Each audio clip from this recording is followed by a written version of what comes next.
अस्सलाम वालेकुम रहमतुल्लाहि वबरकातुहू। डाइस पे तशरीफ़ फरमाएँ। इस जलसे के ज़िम्मेदार हज़रात अमीर शरीयत मौलाना सग़ीर अहमद रशीदी साहब, मेरे चाहते मौलाना मसूद इमरान साहब, मौलाना मुफ्ती इफ्तिखार कासमी साहब, मौलाना जुल्फ़िकार नूरी क़ाज़ी साहब, हमारे और आपके चाहते कर्नाटका के चीफ मिनिस्टर जनाब सिद्धरामैया साहब, और एक इधर लोकल एमएलए मिनिस्टर जनाब कृष्ण बरोगड़ा साहब, हज मिनिस्टर जनाब रहीम खान साहब, मेरे लीडर और हमारे पार्टी के लीडर सीएम पॉलिटिकल सेक्रेटरी जनाब नसीर अहमद साहब, वक्त का तगाजा देखते हुए सीएम की तबीयत नासार होने के लिए सियासी लीडर से मैं माफ़ी चाहते हुए किसका नाम नहीं लेते हुए तमाम डेस्क पे तशरीफ़ फरमाए पॉलिटिकल लीडर्स और उलमा इकराम, बैठे हुए तमाम हुज्जाज इकराम, सबसे पहले मैं आप लोग हुज्जाज इकराम को दिल की गहराई से मुबारकबाद देता हूँ। अल्लाह आपका हज आसान फरमाए और कबूल फरमाए। उसके साथ साथ में हमारे कर्नाटका के चीफ मिनिस्टर सिद्धरामैया साहब को मैं दिल की गहराई से शुक्र आपकी तरफ से मेरी तरफ से शुक्रिया अदा करता हूँ। वजह उनकी, उन्होंने 1 महीना पहले ही मेरे को और नसीर अहमद साहब को हज इनाग्रेशन फंक्शन कब है करके पूछे। हम बोले फलाना डेट है 28 तारीख, अप्रैल 28 तारीख को है करके हमने 1 महीना पहले सिद्धरामैया साहब ने पूछ के डेट एंट्री किया था।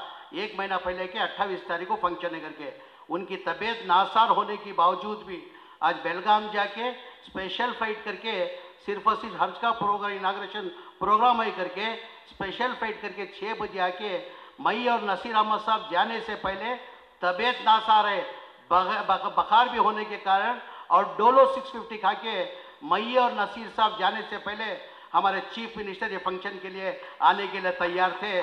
मैं आपकी तरफ से, मेरी तरफ से दिल की गहराई से उनका शुक्रिया अदा करता हूँ।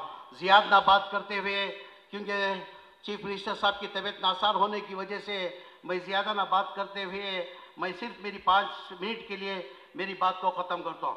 आप अच्छी तरह जानते हैं कि पिछली बार जो हज का जो कोटा था उससे ज़्यादा एप्लीकेशन थे। इस बार अल्लाह का मैं लाख लाख शुक्रिया अदा करता हूँ। इस बार टोटल हज का एप्लीकेशन 11,007 एप्लीकेशन आए थे। उसके अंदर हज का कोटा दिया गया हमारे को 8,690% कोटा दिया गया था। हज के एप्लीकेशन के हिसाब से जो पैसा जो बढ़ता है उसका ही इम्प्लीमेंट होता है। 8,690% जिन्होंने भी पैसा दिया है आज पूरों का हज को जाने का अल्लाह मियाँ मौका दिया है। जैसा कि रहीम खान साहब ने बताया है, अल्लाह का घर का दीदार हज की हर एक मुसलमान की एक अरमान रहती कि ज़िंदगी के अंदर मैं हज करना करके हर एक की मुसलमान की एक अरमान रहती, मगर अल्लाह का जब तक उसका बुलावा आता नहीं कोई भी मई का लाल जा नहीं सकता। एक छोटी सी मिसाल देखते हुए हैदराबाद के निज़ाम है, हैदराबाद के निज़ाम मक्के और मदीने के लिए अरबों खरबों रुपए ताउन किए, यानी कभी अल्लाह के घर का दीदार करने होता नहीं, अल्लाह जिसको चाहता उसको ही अल्लाह बुलाता। अल्लाह ने आपको आज बुलाया है, उसके साथ में आप अल्लाह में आप लोग को बुलाया, और उसके साथ में कर्नाटका का जो प्राइवेट जो कोटा होता है, जैसा कि नसीर अहमद साहब ने बताया एमपी ने 50,000 हर साल उनका कोटा हुआ करता था। इस बार वो कोटा लेस करके अभी तक फाइनल नहीं हुआ, यानी हर एजेंट को जो है एजेंट के हिसाब से जैसा वो एजेंट होता है, जो बड़ा एजेंट होता है उसको 100 का कोटा दिया जाता था, जो छोटा एजेंट होता है उसको 50 का कोटा होता था। पूरे हिंदुस्तान के अंदर तमाम जगह बट कर क्या करते थे, प्राइवेट ऑपरेटर्स को देते। इस साल जो है 50 साल का कोटा रिड्यूस करके मेरे शायद अभी तक फाइनल नहीं हुआ बोलते, खाली 20% के कोटा देने का तय करे। जिसका 50 था खाली उसको 8 हाजियों का कोटा को 8 हाजियों का जाने का मौका मिल रहा। मगर ये बोलने का मकसद क्या है, अल्लाह में उनको बुला नहीं सकते, क्यों 3-4 महीने ही ऑलरेडी वो लोग टिकट भी बुक कर लिए, रिफंडेबल टिकट भी बुक कर दिया सब उन्होंने। टोटल मेरे ख्याल से कर्नाटका के अंदर प्राइवेट ऑपरेटर की तरफ से 2,000 करोड़ रुपए पेमेंट किया गया है। फ्लाइट्स के अंदर कृष्ण बरोगड़ा साहब को अच्छी हिंदी आती है, प्राइवेट ऑपरेटर हर साल 50 साल का कोटा दिया जाता था सर। वो देखते हुए वो क्या होता है, सऊदी अरेबिया के अंदर क्या होता है, एडवांस में रूम बुक करना पड़ता था। यानी पूरे हिंदुस्तान की बात करो, पूरे इंडिया की बात करो, कम से कम 2,000 करोड़ रुपए हमारे इंडिया से पेमेंट जाके हर एजेंट उसके हिसाब से उसकी जितना उसका कोटा था वो हिसाब से ऑलरेडी उधर मक्के और मदीने के अंदर रूम भी बुक करा दिया। और रिफंडेबल अनरिफंडेबल टिकट बोलते हैं, जो रिफंडेबल अनरिफंडेबल मतलब क्या होता है, थोड़ा कम चार्जेस में मिलता है। वो ऑलरेडी 50,000 हाजियों के लिए वो टिकट भी एजेंट लोग बुक कर दिए थे।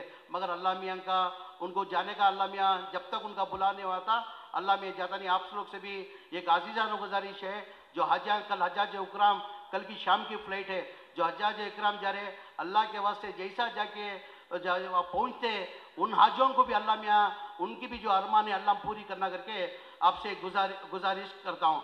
उसके साथ साथ में ज़्यादा वक्त नहीं है, मैं कौन सा सब्जेक्ट बात करूँ, कौन सा सब्जेक्ट बात करूँ, कौन सा सब्जेक्ट छोड़ूँ, मेरे को समझ में रहा है। क्या कहते हैं सिदरा में के कारनामे ऐसे ऐसे हैं हमारे कौम के लिए जो किए, मैं सुनाने जाऊँगा तो कम से कम 2 दिन लगेंगे। कितने दिन लगेंगे? 2 दिन लगेंगे सिदरा में के कारनामा। अभी जो हम लोग स्टेज जो हर साल जो है हज इनाग्रेशन के अंदर जो फंक्शन करते हैं, जो हज इनाग्रेशन के अंदर मेरे ख्याल से आज तबीयत नासार मेरे को और नसीर अहमद साहब को सिदरा में साहब आते नहीं आते करके हमको थोड़ा डाउट था, क्योंकि तबीयत नासार होने की वजह से आते नहीं आते करके मैं इसके पहले भी बताया, मैं हम आने से पहले सिदरा में साहब ये फंक्शन को जाने के लिए तैयार थे। यानी अल्लाह मियाँ उनको इतनी हमारे ऊपर चाहत देते हुए और अटैचमेंट देने की वजह वो इधर आज प्रोग्राम में है। अल्लाह मियाँ सबको ये प्रोग्राम में मौका नहीं देता। कुमार स्वामी साहब को भी 2 बार चीफ मिनिस्टर कुमार स्वामी बने थे। सती कुमार स्वामी सर मुख्यमंत्री आग अवकाश सिक्किता और यावत्तु हज इनाग्रेशन के बारे के साध्य ಆಗಿಲ್ಲ। ಏಕಾಏಕಿ ಮುಖ್ಯಮಂತ್ರಿ ಒಬ್ಬನೇ ಸಿದ್ದರಾಮಯ್ಯ ತಬೆತ್ತು ಆರೋಗ್ಯ ಸರಿ ಇಲ್ಲ ಕಾರಣಕ್ಕೆ ನಮ್ಗಿಂತಾನೆ ಮುಂಚೆ ತಾವು ಬಂದಿದ್ದೀರ ಅಂದರೆ ನಿಮಗೆ ನಿಜವಾಗ್ಲೂ ನೀವು ನಮ್ಮ ಸಮಾಜದ ಬಗ್ಗೆ ಕಾಳಜಿ ಇಟ್ಕೊಂಡಿರೋದು ನಿಮಗೆ ನಿಜವಾಗ್ಲೂ ಕೈ ಜೋಡಿಸಿ धन्यवाद ನಮ್ಮ ಸಮಾಜದಿಂದ ನಾನು ಕೊಡಕ್ಕೆ ಬಯಸ್ತಾ sir. Really hands up sir. यानी एक एक कारनामे में सिद्धरामैया साहब के यानी कुमार स्वामी को आने का मौका नहीं मिला था। उसके साथ साथ में ये फंक्शन के अंदर हर साल हम लोग क्या करते हैं, ये फंक्शन के वास्ते लाखों रुपए खर्चा करके ये साल में एक बार फंक्शन करने के लिए हम फंक्शन करते। पिछली बार जब सिद्धरामैया साहब आए थे, ये हर शम तुम फंक्शन करते उसके लिए कितना खर्चा आता बोले, हम 60 से 70 हज़ार रुपये खर्चा आता बोले तो नहीं, उसको एक बार बजट में लेके आते, मैं अप्रूव करता हूँ करके ये बार ये परमानेंट स्ट्रक्चर बनाने के लिए 10 करोड़ रुपए सैंक्शन करके कहते 10 करोड़ रुपए सैंक्शन करे, परमानेंट सैंक्शन करना करके। जब पिछली हुकूमत थी सिद्धरामैया साहब जो मुख्यमंत्री थे 2-4 डिवीजन के अंदर हज हाउस बनना करके डिसाइड किए थे। उसके अंदर मंगलूर के अंदर एक हज घर बनना करके डिसाइड किए थे और गुलबर्गा के अंदर हज घर बनना करके डिसाइड करके वो टाइम पे 2016 के अंदर ही 10 करोड़ रुपए रिजर्व करे थे। बाद में 2018 के अंदर हमारी गवर्नमेंट चलेगी, BJP Janata Dal coalition government आई थी, बाद में बीजेपी हुकूमत आ गई, उसके अंदर तामीर नहीं हुआ था। आज सिद्धरामैया वापस हमारी कांग्रेस हुकूमत के आने के बाद हमारे सिद्धरामैया साहब ने आदेश दिया है, मैं खुद आता हूँ मंगलूर का हज का संघीय बुनियाद का काम मैं ही करता हूँ करके 16 तारीख को हमारे चीफ मिनिस्टर साहब मंगलूर का हज घर के लिए आज उन्होंने डेट दिया है, 16 तारीख को संघीय बुनियाद हो रहा है। उसके साथ साथ में और एक मैं दिल की गहराई से हमारा इनायतुल्लाह करके जो सूरत कल के जो हमारे कांग्रेस के कैंडिडेट थे, बहुत सालों से जगह का मसला चल रहा था, गवर्नमेंट से भी जो एक जगह अलर्ट किए थे वो सही जगह ना होने की वजह से कोई वहाँ लोकल माने नहीं, वो ये नहीं होना करके बहुत सालों से पेंडिंग था। तो इनायत करके जो हमारी पार्टी से जो कैंडिडेट थे पिछले साल 2023 के अंदर सूरत कल से जो कैंडिडेट थे, वो कैंडिडेट सामने से आके अल्लाह उनको हिदायत दे के 1 एकड़ 8 गुंठे लगभग 2 एकड़ जगह कम से कम मेरे ख्याल से एक 7-8 करोड़ की जगह रहेगा, फ्री हज कमेटी को नोदे को ही वही जगह को हमारे सिद्धरामैया साहब 16 तारीख को आपको संघीय बुनियाद का मैं काम करते को तय कर कोई हमारे रहीम खान साहब और एक हमारी गुलबर्गा के अंदर भी 6 तारीख को शायद 6 तारीख को रहीम खान साहब 6 तारीख को फिक्स कर कोई ना 6 तारीख को हमारे रहीम खान साहब संघीय बुनियाद का काम कनीस फातिमा मैडम बहुत दिन से हमारे एमएलए मैडम का भी डिमांड था कि जल्द से जल्द उधर का संघीय बुनियाद का काम करो करके वो भी इंशाल्लाह 6 तारीख को रहीम खान साहब फिक्स कर कोई वो भी उसका संघीय बुनियाद के लिए दोनों जगह के लिए 2017 के अंदर सिद्धरामैया साहब ग्रांट दिए थे 10 करोड़ मंगलूर के लिए 10 करोड़ गुलबर्गा के लिए और ज्यादा पैसे की जरूरत पड़ेगी तो सिद्धरामैया साहब ने वादा किया है बेहतरीन हजगर बनना दोनों जगह, और अगर पैसे की जरूरत पड़ी तो मैं देता हूँ करके हमारे चीफ मिनिस्टर साहब ने वादा किया है। उसके साथ साथ में आप अच्छी तरह से जानते हैं कि हज कैंप के अंदर सालाना जो है जो हज का सीजन जो होता है उस टाइम पे हम लोग 1 महीने के लिए प्रोग्राम करते हैं, बाकी 11 महीने प्रोग्राम खाली हुआ करता था। तो हमारी हुकूमत आने के बाद हमारे चीफ मिनिस्टर सिद्धरामैया साहब से बात करके, साहब ये 11 महीने खाली रहता है, फिर हज कैम्प हम जब करते हैं, जब उसके लिए खर्च करके करना पड़ता है, तो उस वजह से इसके अंदर में IAS, IPS, KS coaching centre डालता हूँ करके चीफ मिनिस्टर साहब से मैं परमिशन लेके ये साल से 400 बच्चों को हज कैम्प के अंदर IAS, IPS, KS coaching centre डालना करके ये बार हमने शुरुआत की। अल्लाह का मैं शुक्रिया अदा करता हूँ और खुशी की बात है यहाँ हज कैम्प के अंदर पढ़ के 102 जने जो है गवर्नमेंट जॉब के अंदर इलेक्ट हो गई। उसके अंदर 60 जने 9 जने सब इंस्पेक्टर बनी, 9 जने सब इंस्पेक्टर बने, तो आते आते तादाद तो मैं करेंगे IPS की जो है तादाद आते आते हमारी कम होने को आ रही। आज जो सब इंस्पेक्टर बनिया उसकी 30 पर 3 साल उसकी सर्विस थी, जाते जाते रिटायर्ड हुआ तो SP DCP हो को एडिशनल SP हो को रिटायर्ड होता। वैसे 9 जने जो ही आज सब इंस्पेक्टर हमारे हज कैम्प में पढ़ को सब इंस्पेक्टर बन कोई। उसके साथ में 50 पर 3 जने कांस्टेबल बनी, हेड कांस्टेबल 50 पर 3 जने बनी। कांस्टेबल मतलब उन्हें रिटायरमेंट तक उसकी 30 पर 3 साल की सर्विस के अंदर कम से कम उन्हें इंस्पेक्टर होगो रिटायर्ड बनता। तो हमारी हज कैम्प सर ये हज कैम्प ಏನು ಮಾಡ್ತಾರೆ ಸರ್, ಪ್ರತಿ ವರ್ಷ ಒಂದೇ ಒಂದು ವರ್ಷದಲ್ಲಿ ಒಂದೇ ತಿಂಗಳಿಗೆ ಹಜ್ ಕ್ಯಾಂಪ್ಗೆ ನಾವು ಯೂಸ್ ಮಾಡ್ತೀವಿ ಸರ್। 11 ತಿಂಗಳು ಈ ಹಜ್ ಕ್ಯಾಂಪ್ ಬಂದ್ ಮಾಡಿ ಇಡ್ತಾ ಇದ್ದೀವಿ ಸರ್। ಹಾಗಾಗಿ ನಮ್ಮ ಸರ್ಕಾರ ಬಂದಾದ್ಮೇಲೆ ತಾವೇ ಒಪ್ಪಿಗೆ ಕೊಟ್ಟು ನನಗೆ ತಮ್ಮ ಬಂದು ಕೇಳಿದೆ ನಾನು, ಸರ್ 11 ತಿಂಗಳು ನಾವು ಕ್ಲೋಸ್ ಮಾಡಿ ಇಟ್ಟಿರ್ತೀವಿ, ಇಲ್ಲಿ IAS, IPS, KS coaching centre ಹಾಕ್ತೀನಿ ಸರ್, ಒಳ್ಳೇದಾಗ್ತದೆ ನಮ್ಮ ಸಮಾಜಕ್ಕೆ ಅದಕ್ಕೆ ಗೋ ಹ್ಯಾಡ್ ಮಾಡು ಅಂತ ತಾವು ಪರ್ಮಿಷನ್ ಕೊಟ್ಟಿವಿ ಸರ್। 2025 ಆ ಮಾಡಿದಕ್ಕೆ ಕಾರಣಕ್ಕೆ ಇವತ್ತು 400 ಜನನ IAS, IPS ಕೋಚಿಂಗ್ ಸೆಂಟರ್ ಇಲ್ಲಿ ಕೊಡ್ತಾ ಇದ್ದೀವಿ ಸರ್। ಅದರಲ್ಲಿ ಖುಷಿ ಅಂತಂದಿದ್ರೆ ನಿಮಗೆ 102 ಜನ ಗೌರ್ಮೆಂಟ್ ಡಿಪಾರ್ಟ್ಮೆಂಟಲ್ಲಿ ಆಯ್ಕೆ ಆಗಿದ್ದಾರೆ ಸರ್। ಅದರಲ್ಲಿ 69 ಜನ ಪೊಲೀಸ್ ಡಿಪಾರ್ಟ್ಮೆಂಟಲ್ಲಿ, 53 ಜನ ಹೆಡ್ ಕಾನ್ಸ್ಟೇಬಲ್ಗಳಾಗಿದ್ದಾರೆ, 9 ಜನ ಸಬ್ ಇನ್ಸ್ಪೆಕ್ಟರ್ ಆಗಿದ್ದಾರೆ, 5 ಜನ ರೆವಿನ್ಯೂ ಡಿಪಾರ್ಟ್ಮೆಂಟಲ್ಲಿ ಕೃಷ್ಣ ಬೈರೇಗೌಡ ಡಿಪಾರ್ಟ್ಮೆಂಟಲ್ಲಿ ಆಯ್ಕೆ ಆಗಿದ್ದಾರೆ। ಅಂದರೆ 102 ಜನ ಇಲ್ಲಿಂದ ಆಯ್ಕೆ ಆಗಿದ್ದಾರೆ। ಅದರಲ್ಲಿ ಟೋಟಲ್ 62 ಜನ ಒಬ್ಬ KSಗೆ ಒಬ್ಬ ಸೆಲೆಕ್ಟ್ ಆಗಿ ಇಂಟರ್ವ್ಯೂ ಆಗಬೇಕಂತೆ ಸರ್, ಸೆಲೆಕ್ಟ್ ಆಗಿದ್ದಾನೆ, ಫೈನಲ್ ಇಂಟರ್ವ್ಯೂ ಆಗಬೇಕು। ಅಲ್ಲನ ಮೇಲೆ ನನ್ನ ದೇವ್ರ ಮೇಲೆ ಅಲ್ಲನ ಮೇಲೆ ವಿಶ್ವಾಸ ಇದೆ, ಒಬ್ಬ ಇಲ್ಲಿಂದ ಅವನು IAS ಆಗ್ತಾರಂತ ನನ್ನ ವಿಶ್ವಾಸ ಇದೆ ಸರ್। KS ಅಲ್ಲಿ ಪ್ರಿಲಿಮಿನರಿ ಎಕ್ಸಾಮ್ ಅಂತ 62 ಜನ ಕೊಟ್ಟಿದ್ದಾರೆ, ಫೈನಲ್ ಎಕ್ಸಾಮ್ ಅಲ್ಲಿ ಏನದು ನೇಮ್ಸ್ ಎಕ್ಸಾಮ್ ಏನೋ ಕೊಡ್ಬೇಕಂತ ಸರ್। ಅದ್ರಲ್ಲಿ 62 ಜನದಲ್ಲಿ ಕನಿಷ್ಠ ಒಂದು 25 ಜನನೋ 30 ಜನ ಆಯ್ಕೆ ಆಗ್ತಾರಂತ ನನಗೆ ವಿಶ್ವಾಸ ಇದೆ ಸರ್। इसके साथ साथ में मैं बोल रहा ये सिद्धरामैया साहब के बात करते हुए ನಿಮ್ಮ ಬಗ್ಗೆ ಹೇಳಕ್ಕೆ ನಮ್ಮ ಸಮಾಜಕ್ಕೆ ಮಾಡಿರೋದು ಹೇಳ್ತಾ ಹೋಗ್ದೆ ಸರ್। 2 ದಿನ ಬೇಕಾಗ್ತದೆ ಸರ್, 2 ದಿನ ಹೇಳಿದ್ರು ಸಾಲದು, ತಾವು ಅಷ್ಟು ಮಾಡಿದ್ದೀರಾ ಸರ್, ಅಷ್ಟು ಮಾಡಿದ್ದೀರಾ ಸರ್, ತಾವು ನಾವು ಹೇಳಂಗೆ ಇಲ್ಲ।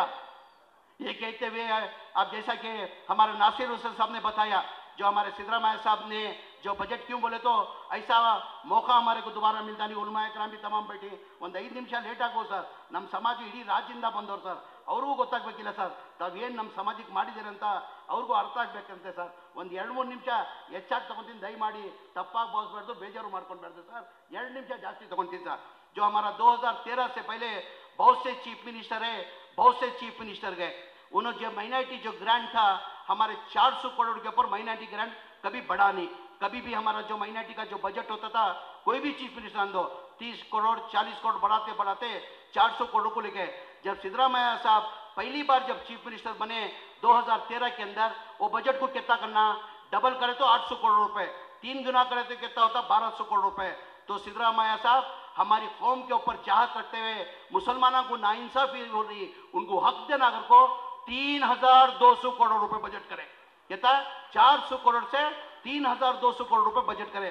उसके बाद कोलिशन गवर्नमेंट है, कोलिशन गवर्नमेंट के अंदर 30 पर 9 सीटें जीतने के बावजूद भी हमें बीजेपी को दूर रखना कर को, हमें अनकंडीशनल सपोर्ट कर को कुमार स्वामी साहब को चीफ मिनिस्टर बने, अनकंडीशनल चीफ मिनिस्टर बने।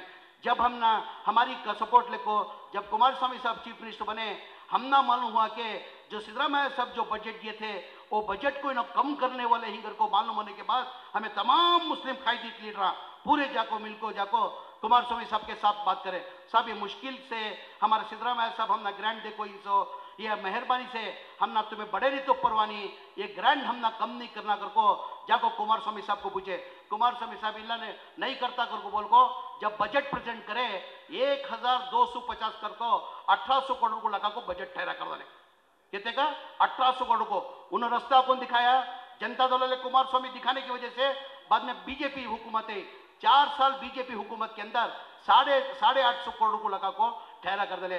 अल्लाह का फजलो करम है, दोबारा हमारी आपकी दुआओं की नतीजा और आपकी कोशिश जद्दोजहद की वजह से दोबारा हमारी कांग्रेस हुकूमत आने के बाद दोबारा चीफ मिनिस्टर सिद्धरामैया बनने के बाद पहला एक गारंटी जो 5 गारंटी जो तुम्हें अच्छी तरह से जानती, आज 5 गारंटी के अंदर कम से कम लगभग सालाना जो है 60,000 करोड़ रुपए खर्च होता। 60,000 के अंदर उसके अंदर माइनॉरिटी जो हमारे मुसलमान को कम से कम 14,000 से 15,000 करोड़ का उसका लाभ होता। किसने ಬೇರೆ ಕೊಟ್ರೆ ಈ ಗ್ಯಾರಂಟಿಗಳಿಂದ ಬರೇ ಬೇರೆ ಸಮಾಜಕ್ಕೆಲ್ಲ ನಮ್ಮ ಮುಸ್ಲಿಂ ಸಮಾಜಕ್ಕೆ 60,000 ಕೋಟಿದಲ್ಲಿ ಕನಿಷ್ಠ 13,000 ಇಂದ 14,000 ಕೋಟಿ ನಮ್ಮ ಸಮಾಜಕ್ಕೂ ಲಾಭ ಆಗ್ತಾ ಇದೆ ಸರ್। ಅದಲ್ಲೂ उसके बावजूद भी सिद्धरामैया साहब के करे ये मुसलमानों को नाइंसाफी कर को पहला बजट 2023 में आने के बाद 3,200 करोड़ रुपए बजट करे। उन्होंने वादा करे थे अगर हमारी हुकूमत है तो मैं 5 साल के अंदर 10,000 करोड़ कर दूंगा को। अभी हाल ही के बजट के अंदर 3,200 करोड़ से लेकर 4,500 करोड़ रुपए बजट करे। आज तक नहीं हिंदुस्तान के अंदर कोई स्टेट के अंदर नहीं, हिंदुस्तान के अंदर नहीं, सेंट्रल गवर्नमेंट का बजट 3,600 करोड़ रुपए, हमारा कर्नाटक का सिद्धरामैया का बजट 4,500 करोड़। केंद्र बजट ಎಷ್ಟಿದೆ ಗೊತ್ತಿದೆ? कितना बराबर है? इडी ದೇಶಕ್ಕೆ ಸೆಂಟ್ರಲ್ ಗವರ್ನಮೆಂಟ್ ಬಜೆಟ್ ಎಷ್ಟು ಹೇಳಿ ಮೈನಾರಿಟಿಗೆ 3,600 ಕೋಟಿ ಬರೇ ಒಂದೇ ನಮ್ಮ ರಾಜ್ಯದಲ್ಲಿ, ಬೇರೆ ಯಾವ ರಾಜ್ಯದಲ್ಲೂ ಇಲ್ಲ sir. only one in Karnataka because of Siddaramaiah G 4,500 ಕೋಟಿ ಕೊಟ್ಟಿದ್ದೀರಾ ಸರ್। 4,500 ಕೋಟಿ ಕೊಟ್ಟಿದ್ದೀರಾ ಸರ್। ಯಾವ ರಾಜ್ಯದಲ್ಲೂ ಇಲ್ಲ ಸರ್, ಯಾವ ರಾಜ್ಯದಲ್ಲೂ ಇಲ್ಲ ಸರ್। ये 4,500 जो करोड़ दिए, मैं एक 2 मिनट के अंदर मेरी खत्म करता हूँ। साहब की तबियत नासार होने की तरफ से मेरे तरफ ही उनकी नजर है, मेरे तरफ उनकी नजर हट रही नहीं। 4,500 करोड़ के अंदर हमें नसीर अहमद साहब, जब्बार साहब, सलीम अहमद साहब, रिजवान, हारिस भाई तमाम हमें बैठ को कभी भी हमें क्या डिस्कस करती, ये सही ये बजट जो सिद्धरामैया साहब दी उसे सही इस्तेमाल होना, सही कहाँ इस्तेमाल होना, सही इस्तेमाल होना। तो तालीम के अंदर हमें बहुत पीछे ही क्या तो कर को तालीम के अंदर हमारे आदमी आ गया ना कर को हमें तालीम के वास्ते खर्च कर को कम से कम 4,500 के अंदर 2,500 करोड़ ओनली फॉर एजुकेशन में खर्च करना कर को तय कर कोई किसने ಬೇರೆ ಕೊಟ್ರೆ ನಾವೇನು ಮಾಡಿದ್ವಿ? ನಾವೆಲ್ಲ ಮುಖಂಡರುಗಳು ಲೀಡರ್ಗಳು ಮಾತಾಡ್ಬಿಟ್ಟು ಏನು ಇವತ್ತು ಮನೆ ಮುಖ್ಯಮಂತ್ರಿಗಳು 4,500 ಕೊಟ್ಟಿದ್ದಾರೆ। ಎಜುಕೇಷನಲ್ಲಿ ಭಾಳ ಹಿಂದೆ ಇದೀವಿ ಸರ್, ನಾವು ಮುಸಲ್ಮಾನ್ ಸಮಾಜ ಭಾಳ ಹಿಂದೆ ಇದೀವಿ। ಎಜುಕೇಷನ್ ಇಲ್ಲ ಅಂದರೆ ನಾವು ಏನು ಮಾಡೋಕ್ಕೆ ಸಾಧ್ಯ ಆಗಲ್ಲ। ಅವ್ರು ಎಜುಕೇಷನಲ್ಲಿ ಮುಂದೆ ಬರಬೇಕಂತ ಹೇಳ್ಬಿಟ್ಟು ನಾವೇನು ಮಾಡ್ತೀವಿ 2,500 ಕೋಟಿ ओनली बिकॉज ऑफ एजुकेशन ಅಂತ ಕೊಡ್ತಾ ही तालीम के वास्ते कर को खर्च करें। जैसा हमारी हुकूमत आने के बाद सिद्धरामैया साहब की 2023 के अंदर चीफ मिनिस्टर के बाद अल्लाह मियाँ मंजे मौका देने के बाद आज देखेंगे तुम्हें माइनॉरिटी जो स्कूल्स थी, हमारे माइनॉरिटी स्कूल्स की जो स्ट्रेंथ जो थी 1,02,000 की स्ट्रेंथ थी, अब आपको 2 साल के अंदर हमारी स्ट्रेंथ 2,20,000 होगा। ನಮ್ಮ ಸ್ಟ್ರೆಂತ್ ಇದ್ದೀವಿ ಸರ್ 2023 ಮುಂಚೆ 1 ಲಕ್ಷ ಆಲ್ ಓವರ್ ಕರ್ನಾಟಕದಲ್ಲಿ ಇದ್ದಿದ್ದು 1,02,000 ಸರ್। ಈಗ 1.5 ವರ್ಷದಲ್ಲಿ ನಮ್ಮ ಸ್ಟ್ರೆಂತ್ ಬಂದು 2,20,000 ಆಗಿದೆ ಸರ್। ಅಂದರೆ ನಾವು ಜಾಸ್ತಿ ಆದ್ಯತೆ ನಾವು एजुकेशन ಎಲ್ಲ ಕೊಡ್ತಾ ಇದ್ದೀವಿ। ಹಾಗಾಗಿ ज़्यादा बात करते हुए एक दुआ की दरख्वास्त करते हुए आज किस माहौल से हमें किस हालत से हमें गुजर रही तुम्हें अच्छी तरह से जानते हुए गुजारा नहीं करता।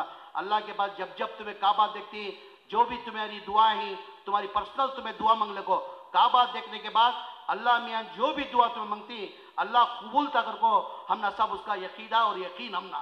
तो तुम्हारे हज्जाज उकराम से एक आजीजाना गुजारिश करते हुए जैसा काबा को तुम्हें देखती, काबे को देखने के बाद तुम ना तुम्हारे खानदान को तुम्हारे पूरे तुम्हारी फैमिली को पूछने के बाद हिंदुस्तान के वास्ते खास कर पूछना, यहाँ के अमन के वास्ते खास कर पूछना कि मुसलमान, हिंदू, मुसलमान, सिख, ईसाई पूरे चाहत से रहना और खासकर हमारे ऊपर सिद्धरामैया साहब का साया रहना, खासकर उनके वास्ते दुआ करना।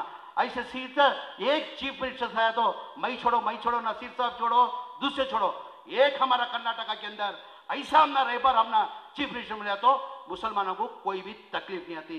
ये कहते हुए दोबारा हज्जाज इकराम को मुबारकबाद देते हुए खासकर ये हज कैंप सक्सीड होने का वजह मैं हमारे चीफ मिनिस्टर साहब को बाजू बैठ को बोलता था, सर ಈ ಹಜ್ ಕ್ಯಾಂಪ್ ಸಕ್ಸೀಡ್ ಆಗ್ತಿರೋದು ಕಾರಣ ಅಂದರೆ ಯಾರು ಮಂತ್ರಿಯಿಂದ ಇಲ್ಲ, ಸರ್ಕಾರದಿಂದ ಇಲ್ಲ, ಇದು ಬಿಕಾಸ್ ಆಫ್ ವಾಲಂಟರ್ಸ್ ಇಂದ ಅಂತ ಸಾಹೇಬ್ರಿಗೆ ಹೇಳ್ತಾ ಇದ್ದೆ ನಾನು. ಈ ಹಜ್ ಕ್ಯಾಂಪ್ ಕೃಷ್ಣ ಬೈರೇಗೌಡ್ರೆ, ಈ ಹಜ್ ಕ್ಯಾಂಪ್ ಸಕ್ಸೀಡ್ ಆಗ್ತದಿಲ್ಲ ಸರ್. ಈ 15-16 ದಿನ ಏನು ಹಜ್ ಕ್ಯಾಂಪ್ ನಡೀತಾ ಇದೆ, ಯಾವ ಸರ್ಕಾರದಿಂದನೂ ಇಲ್ಲ, ಯಾವ ಮಂತ್ರಿಯಿಂದನೂ ನನ್ನಿಂದನೂ ಇಲ್ಲ, ರಹೀಮ್ ಖಾನ್ನಿಂದನೂ ಇಲ್ಲ ಸರ್. ಈ 1,500,000 ವಾಲಂಟರ್ಸ್ಗಳಿದ್ದಾರೆ ಸರ್. ಆ ವಾಲಂಟರ್ಸಿಂದನೇ ಈ ಹಜ್ ಕ್ಯಾಂಪ್ ಸಕ್ಸೀಡ್ ಆಗೋದು. ಏನಂದರೆ ಎಲ್ಲ ಮಿಡಿಲ್ ಕ್ಲಾಸ್ ಸರ್. ಅವರು ತಿಂಗಳಲ್ಲಿ ಸಂಬಳ ಬರೋದಲ್ಲೇ ಅವ್ರ ಜೀವನ ನಡಿಬೇಕು. ಅದಕ್ಕೆ ತ್ಯಾಗ ಮಾಡಿ ನಮ್ದು ಒಂದು ಪೈಸಾ ತಗೊಳ್ಳಲ್ಲ ಸರ್, ಒಂದು ಟೀನು ನಮ್ಗೆ ಕೊಡಿಲ್ಲ ಸರ್. ಅವ್ರು ಬಂದು ಇಲ್ಲಿ ಸೇವೆ ಮಾಡ್ತಾರೆ ಸರ್. ಆ ಕಾರಣಕ್ಕೆ हज कैम्प जो है जो सक्सीड होता है, जैसे नसीर अहमद साहब को मैं ऑलमोस्ट साहब इन्हों सब एती थी, इन्हों अल्लाह हाजिया की खिदमत कर को अल्लाह का घर बहुत से दिन देखे नहीं थे साहब. वो देखते हुए लगातार 3-4 साल से साहब मैं उम्र को भेंट लगा रहा साहब. 2019 में 950 जना को उम्र को भेजा था. अब परसों हाल ही में सब पिछले महीने में तुम्हें जाको दुआ को थे 300 जना को भेजे. ऑलमोस्ट जितने जने जाना था पूरे चले गए. बच्चे से हमको इंशाल्लाह ये बार उनको भी जो भी बच्चे उनको दे तो. मगर ये भी मैं बोलता हूँ अपना नसीर साहब महीने में भेजा सो. अब अल्लाह में बात क्या किससे दुआ करती है, अल्लाह का दीदार करो कर को और उम्रा करो हज करो कर को किसके पास दुआ करती है, अल्लाह के पास मांगती है. अल्लाह तुम्हारी दुआ कबूल करने को जमीर अहमद खान को जरिया बना को अल्लाह मियाँ तुम न बुला रहा सो, मई नवे ये भेज रहा सो. ये कहते हुए हमारे हज कमी के टिप्पू का चेयरमैन साहब का मैं दिल की गहराई से उनका शुक्रिया अदा करता हूँ. बेहतरीन अरेंजमेंट कर कोई तो चेयरमैन साहब का खासकर तमाम मेम्बरों का, यहाँ मुजाहिद खड़कोई, हमारे वारिस खड़कोई, हमारा मुजू खड़कोई, तमाम मेंबर्स का मैं शुक्रिया अदा करते हुए और एक बार हमारे कर्नाटका के चीफ मिनिस्टर साहब का उनकी तबीयत नासार होने की वजह से भी आज जो हमारे फंक्शन में अटेंड हुए उनका भी दिल की गहराई से शुक्रिया अदा करते हुए मेरी बात को ख़त्म करता हूँ. अस्सलाम वालेकुम रहमतुल्लाहि बरकातुहू. न्यूज़ फर्स्ट निर्भीतिಯಿಂದ ನಿಮ್ಮ ಪರವಾಗಿ.